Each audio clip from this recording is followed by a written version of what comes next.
Editorial EUDEM y la Universidad Nacional de Mar del Plata te invitan a participar en la 10ª edición de la Semana del Libro Universitario, edición virtual, del 2 al 6 de noviembre, a través de nuestras redes sociales y canales de comunicación. Encuentros con autores y autoras, presentaciones, descuentos especiales en libros.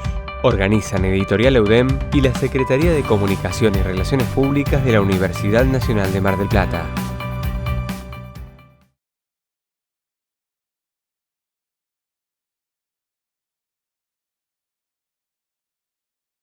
Bueno, bienvenidos a todos aquellos que estén a través de las redes disfrutando de estas presentaciones virtuales de libros de la editorial de la Universidad de Mar del Plata, UDEM. Y en este caso particular vamos a presentar a uno de los autores que gentilmente ha ofrecido sus obras para que hagamos una traducción al castellano, Lecciones sobre el fin del mundo, y su autor Glauco María Caltagirone. En primer lugar, saludarte, Glauco, agradecerte por aceptar participar de estas presentaciones virtuales.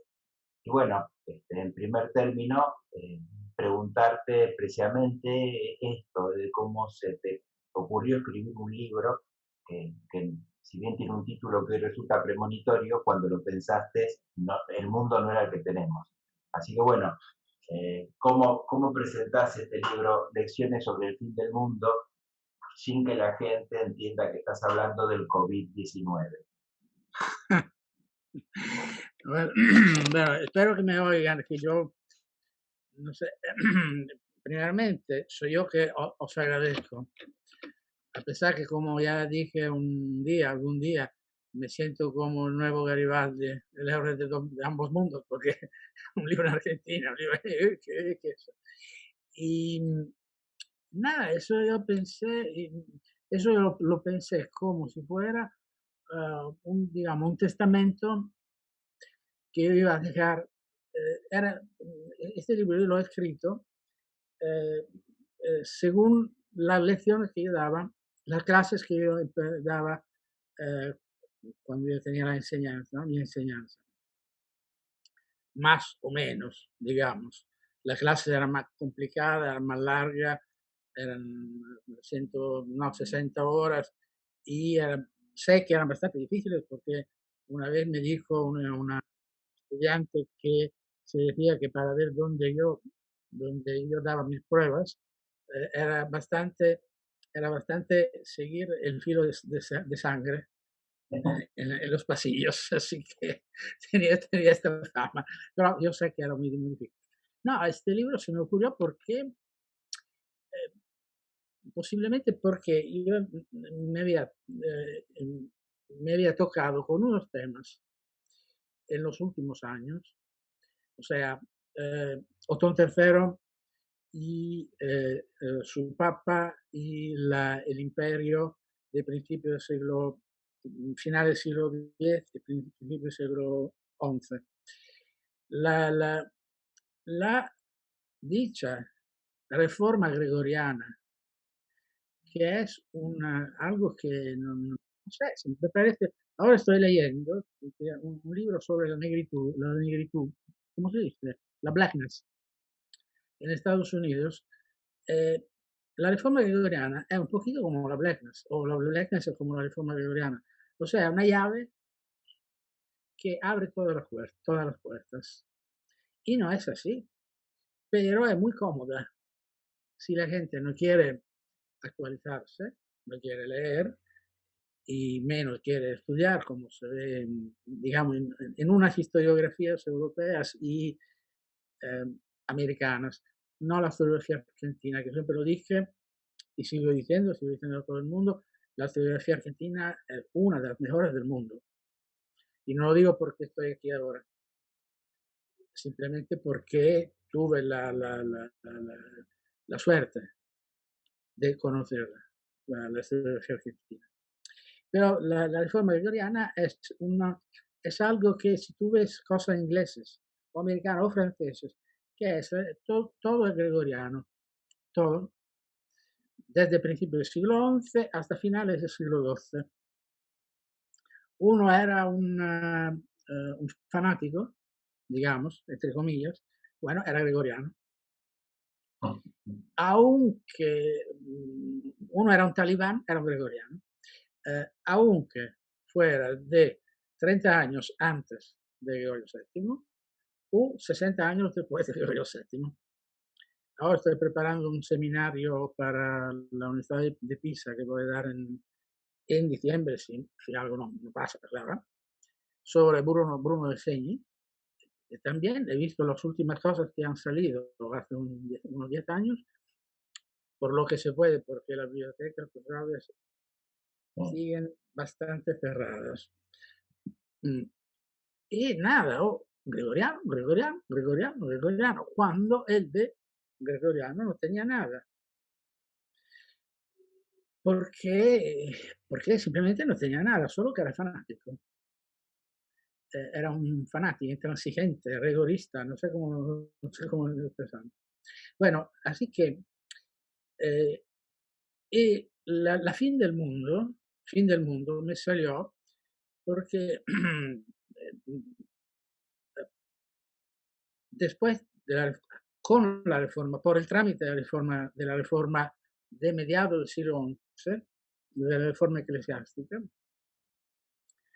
el mundo cambió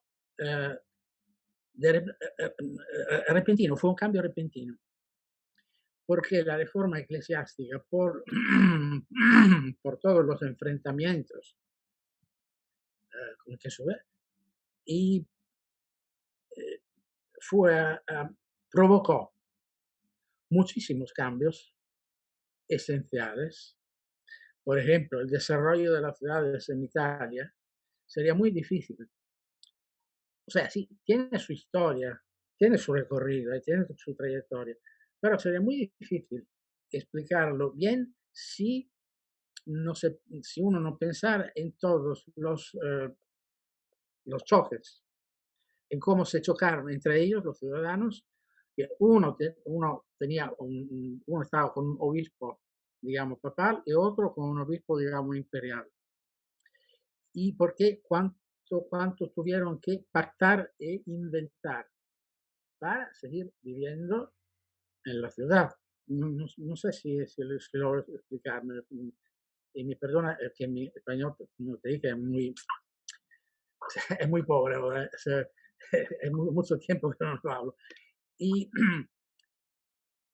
y así, y también, no sé, los nuevos reinos de periodo largo o larguísimo, de longue durée, el reino de Inglaterra, el reino de España, tal cual, más o menos, nosotros lo conocemos, se formaron en este mismo periodo.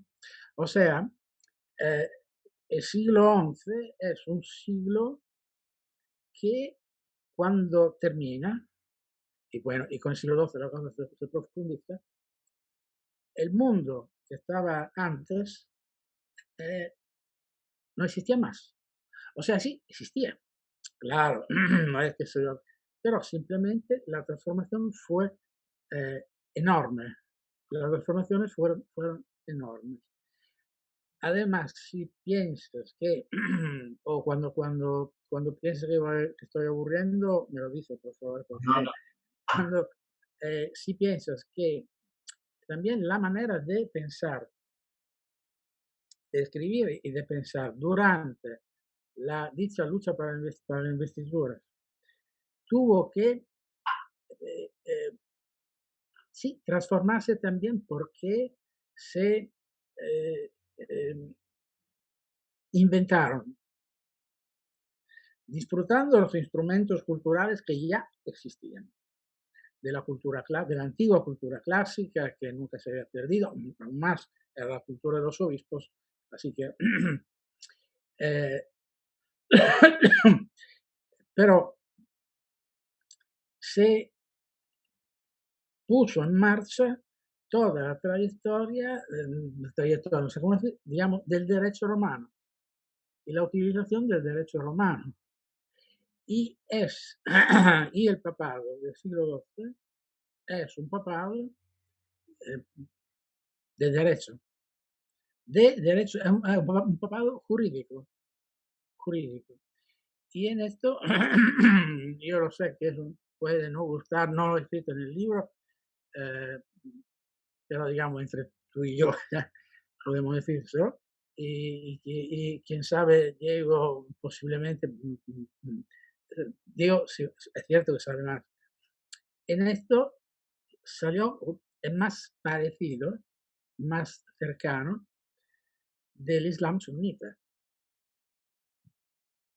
Con la diferencia, sí, porque la sunna no, es la sunna que, que, que declina, que dicta las condiciones jurídicas de la religión. Bueno, obviamente el cristianismo y la religión católica tienen otras cosas, pero digamos, en la manera de funcionar, sí, es una cosa jurídica. Y desde este aspecto jurídico, la Iglesia Católica nunca volvió más atrás. Como la Iglesia Católica nunca, como los papas, nunca han renunciado a este pequeño punto chiquito de Gregorio VII, que según un recorrido lógico muy estricto sobre las autoridades, sobre la autoridad, sobre las escrituras y todo. Él decía bien, él no inventó nada, no inventó nada nuevo, simplemente puso en marcha y cambió un poquito lo que ya existía. Bueno, los papas no renunciaron más a este punto chiquito de Gregorio VII según que el Papa, el Papa es la Iglesia de Roma. La Iglesia de Roma es mater, cardo, caput de todas las iglesias y de la ortodoxia. El Papa se identifica con la Iglesia de Roma. Quien se opone a la Iglesia de Roma es herético y, por consecuencia, quien se opone al Papa es herético. Y el primer que dice que el Papa es herético él.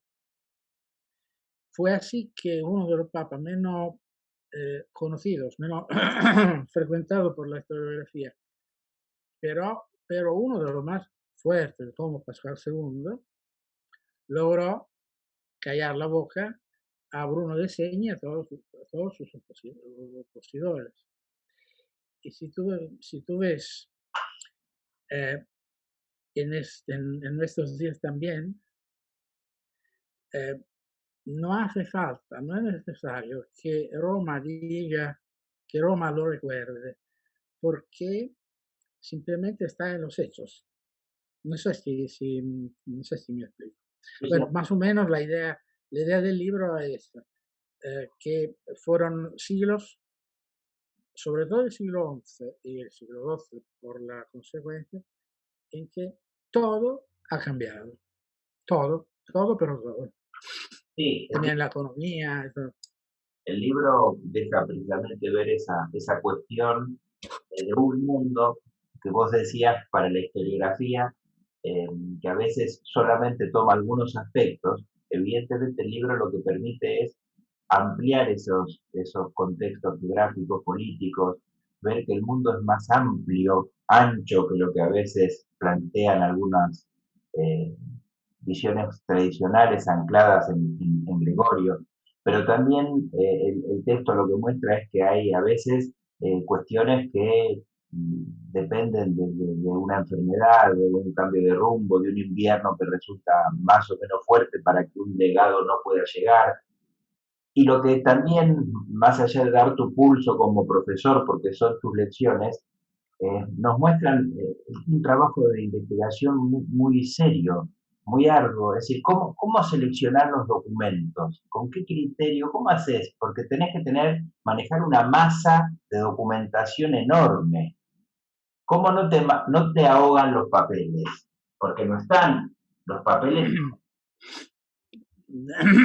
Gerardo, tú eres joven, yo tuve todos los años para tener mi experiencia. Tuve, tuve una pila de años para hacer experiencia. Y además yo tengo como algo de carácter, algo de inquietud, y una cosa, si la veo, me convence, no me convence, vuelvo a verla y trato de profundizar un poquito más, y eso, em, y eso es normal. Te digo, te repito, la clase que yo daba era más complicada que este libro, más, mucho más. Lo que yo trataba de hacer con los estudiantes era no que se recordaran las cosas, porque es casi imposible por memoria, eso no, pero que eh, em, se pusiera en marcha su inteligencia, la capacidad de razonar. Si uno non se recuerda una cosa, se recuerda algo, però si razona, puede reconstruir, más o menos. Y, y yo siempre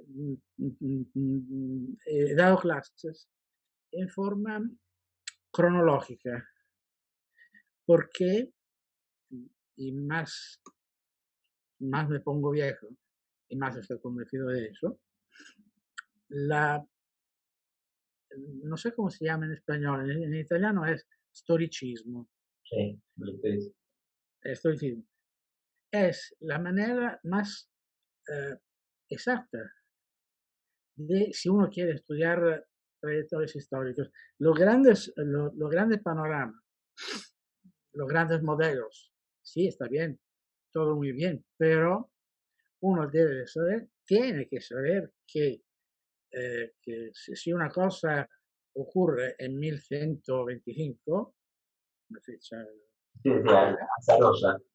si ocurre en 1125, eh, posiblemente no podía ocurrir en 1123.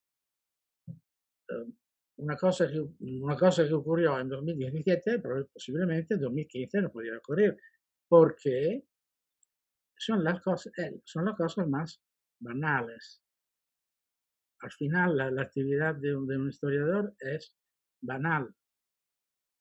No, es bastante banal, son las mismas preguntas que cualquiera de nosotros se pone frente a la realidad, a nuestra realidad, su propia realidad, ¿no? Y, y pero recorriendo las cosas año por año, que es lo que he tratado de hacer con el otro libro que cuando los envíos, o si la editorial sale más rica que la otra, te va a llegarte cuando salga el Rogelio II, la biografía de Gregorio VII, que he escrito y me salió en el 2018, he tratado de seguir Gregorio VII año por año, año por año. Porque, porque sí, porque se pasan cosas que antes no podían pasar porque no habían las condiciones, y yo creo que se vea más claro. A pesar de eso, tú sabes, me conoces bien, sabes que yo soy muy presumido, y entonces estoy perfectamente convencido que, que mi idea es la idea, una de las pocas buenas ideas, pero sabes, no, no realmente es, yo creo que la historia uno puede estudiarla. Los modelos, bien, muy bien, pero no hay que exagerar como hicieron, como han hecho, siguen haciendo, no sé, en Alemania, según una escuela alemanas, o peor en Inglaterra, o Estados Unidos, peor. Eh, para comprender la historia hay que recordarse que la historia tiene días, meses y años. y lo mismo que nosotros observamos en nuestros días, digamos, lo mismo mecanismo, el mismo mecanismo, este mecanismo ocurrió en la historia del pasado. Al menos esa es mi idea. No, bueno, pero todo esto se puede perfectamente leer en tu libro. Me parece que lo que logró estas lecciones sobre el fin del mundo, que serían tus clases sobre el fin del mundo, creo que reflejan muy bien, porque están organizadas así, siguiendo ciclos de 50 años, y ayudan mucho al lector que se acerca a estos temas, conocer. Ahora, ha pasado un tiempo, porque el original italiano lo hemos recibido hace unos años, y el libro en su versión italiana ya ha circulado. ¿Cómo ha sido la recepción de ese libro y qué discusiones te generó a partir de estas posturas que vos tenés y de estas críticas que tenés hasta otras historiografías? Te diré una curiosidad que lo dice todo. Tú sabes que la primera versión de este libro, yo la presenté a ti, fue la primera porque yo no pensaba que en Italia alguien pudiera interesarse. Y un amigo mío me dijo, pero preséntalo a Einaudi. Einaudi estaba ahora, no sé si siga, un director editorial de origen argentino de origen, y le dijo, este libro lo prestó en Argentina. Bueno, si los argentinos lo aceptaron, debe ser un libro buenísimo. Y fue por eso, fue por eso que lo publicó. Y realmente creo que la primera edición se fue en 6 meses. O sea, no sé si han vendido 2000 copias, 2000 ejemplares, que en Italia Enorme, sí, sí.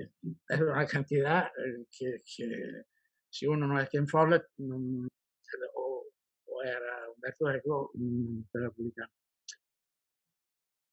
Y la recepción fue bastante buena. En la historiografía especialística lo que he visto es que hay quienes lo citan, pero como se ocurrió a mi maestro Ovidio Capitani, lo citan sin leerlo. Ah, Me citan porque parece que es imposible no citarme, pero no me leen. no saben se pierden lo que decís. Esa es Y Einaudi, enseguida que salió el libro, me pidieron un libro más, que yo no tenía la menor gana no tenía ganas de escribir, pero como Einaudi, como se puede, y yo lo he escrito, se llama Imprevisti e altre catastrofi, imprevisibili e altre catastrofi, in che simplemente io quería decir, era una cosa contro la historia, ¿cómo se llama? What If, Sí. que ahora, que hace unos años era tanto de moda, tanto de moda. Y yo lo tenía, no aguantaba más.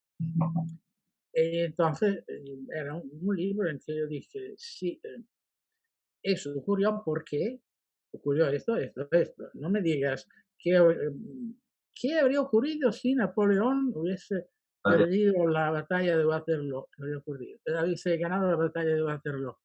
Barbero dice, no había ocurrido nada porque los ingleses simplemente habían tenido su imperio.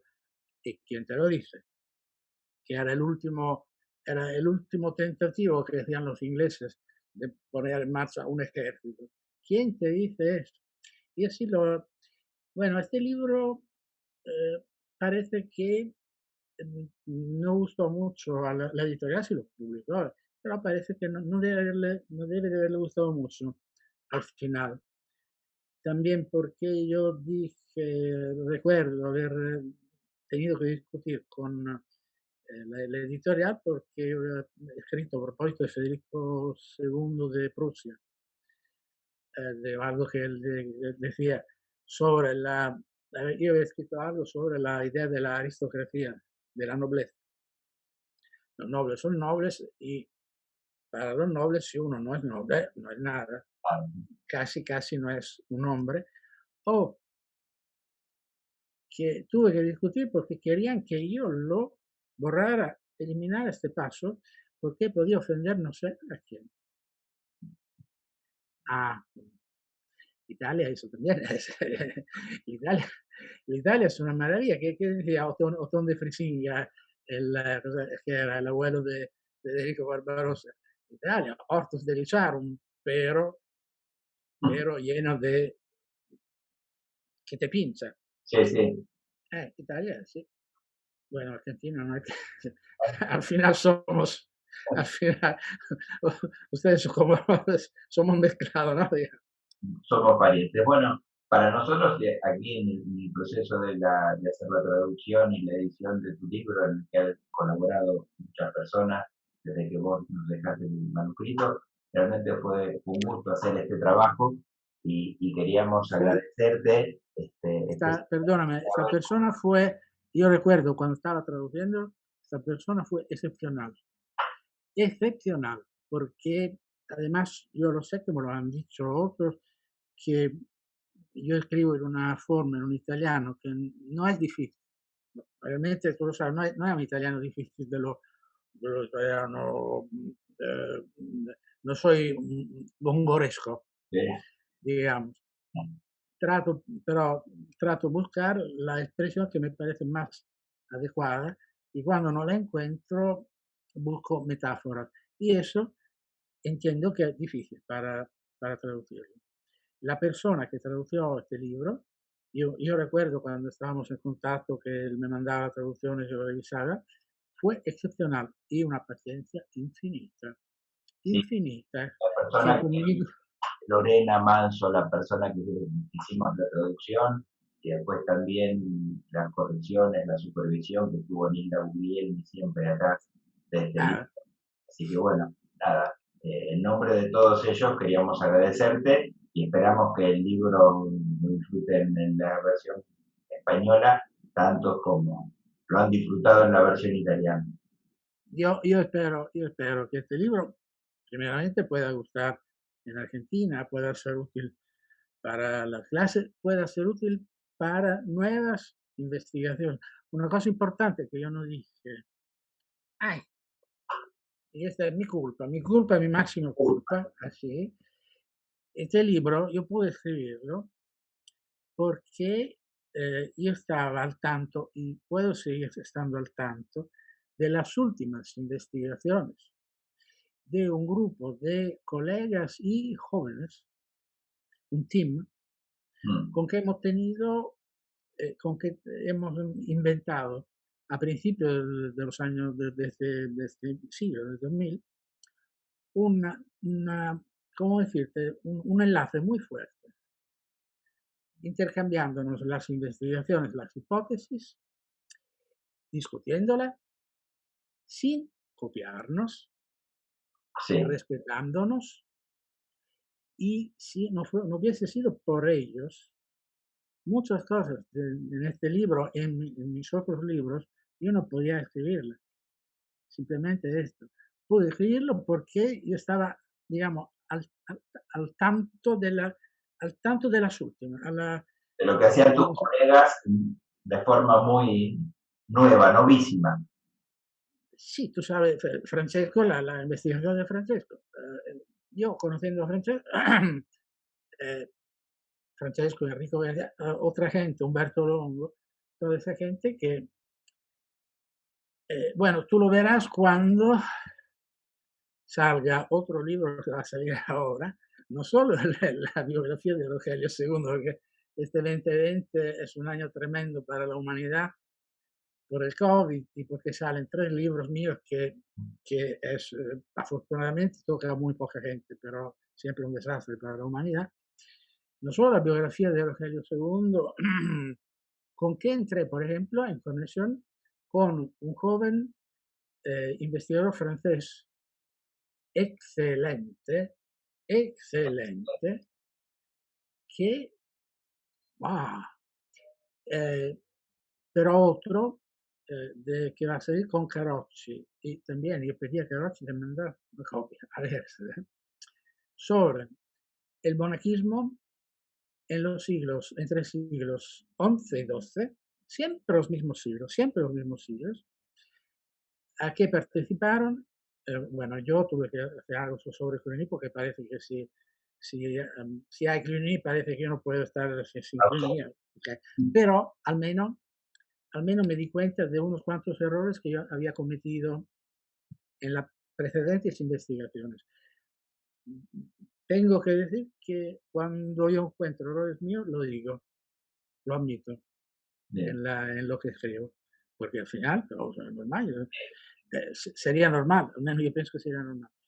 Y Francesco Renzi sobre el Cister, que es su tema. Cariboni, que es de Milano, sobre el Cister también. D'Acunto y Longo, Vallombrosa e Camaldoli.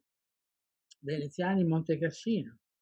Milanesi e l'arte, la arquitectura monástica. Es un libro que va a cambiar muchas cosas, no por mi mérito, sino por mérito de esos jóvenes.